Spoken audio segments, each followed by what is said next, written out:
Na szervusztok, üdvözlök mindenkit, én Dénes vagyok, azaz a Lego Brickember, és most egy elég érdekes kameraformációt láthattok, ilyen még nem nagyon volt, mert ahogy a címből is láthattátok, most egy elég nagy szettet fogok unboxingolni, ami nem más, mint a Ninjago Crystallized The Crystal King set. Ez egy elég nagy szett, sosem volt még ilyen nagy szett kicsomagolva rendesen unboxing videókba, úgyhogy durva. Azt kell, hogy mondjam, hogy durva lesz. Kíváncsi vagyok, remélem azért jó így a kameraállás is, meg minden.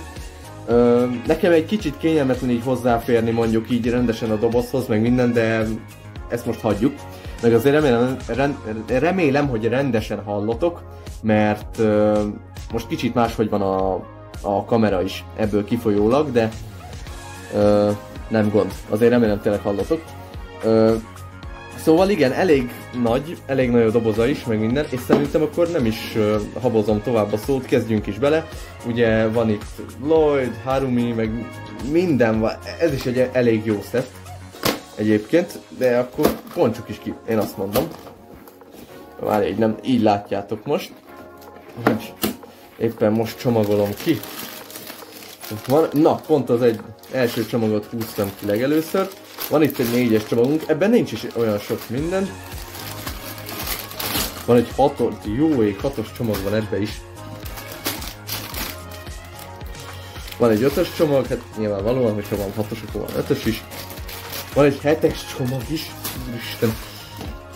El leszek ezzel, azt kell, hogy mondjam. Itt láthattatok egy kis bakit, elnézést kérek érte, leesett az ahhoz véletlenül, szóval van egy harmadik, így kell tartanom, mert a füzet az véletlenül elcsúszott ide. És egyébként ezek ilyen nagyon durván új fajta füzetek, itt van egy kis hibája, ahogy látom, szerintem ahogy leesett, de semmi gond. Igaziból ezek ilyen újfajta füzetek, tehát teljesen más az egész, így az előső lapja. És ahogy látom, van még egy csomag. Igen, ez a 2-es számú csomag, hölgyeim és uraim. Úgyhogy... Ja, meg még matrica is van, ahogy elnézem a dolgokat. Van egy ilyen is, úgyhogy... Én nem is habozom tovább a szót, szerintem akkor kezdjük is el. Mondom, egy picit számomra most így kényelmetlen lesz az építés, de semmi gond. A jó kameraállásért, meg mindenért, bármit. Úgyhogy nézzük.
Gyerekek, ez a szett valami eszméletlenül király.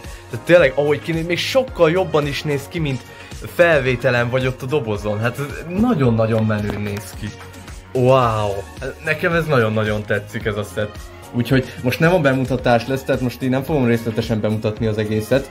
Tehát igaziból most röviden tömören, akkor konkrétan ez a videó ez most így ennyi. Tehát látjátok 5 figura járt, ugye hozzá Lloyd, bosszúkőharcos, Harumi, bosszúkőharcos és egy ilyen nyomibb kristálykirály, de ezt majd bővebben kifejtem a kristálykirály figura, mert ez a nagy kristálykirály, csak hogy értsétek. Szóval, hogy ezt majd bővebben kifejtem majd a set bemutató videóban. Ugye ezt mindig sokan írjátok kommentbe is olyan set bemutatók alá, amikor egy olyan settet mutatok be, amit már volt unboxing videókban. Na most azt azért nem akarom, hogy egybe legyen a set bemutató plusz az unboxing videó, mert az akkor már tényleg baromi hosszú videó lenne. Meg nekem ez így tetszik, hogy ezt én így külön-külön csinálom. Úgyhogy viszont annyit tehetek, hogy akkor, tehát most megvolt az unboxingja, és akkor a közeljövőben, majd valamikor, pedig akkor lesz a set bemutató erről. Valamikor a közeljövőben, nem tudom. Még az is lehet, hogy ebben a hónapban, de szerintem már csak a jövő hónapban. De mindegy, majd meglátjuk. Úgyhogy tényleg most akkor ez a videó így ennyi. Köszönöm szépen, hogy megnéztétek, ahogy unboxingolom ezt a nagy szettet, és remélem, hogy tetszett nektek. Tényleg ilyen nagy szettet még sosem unboxingoltam, mindig csak ilyen kisebbeket. Hogyha tetszett, akkor lájkoljátok, és hogyha még nem vagytok feliratkozva, akkor pedig iratkozzatok fel. Köszönöm a figyelmet, sziasztok!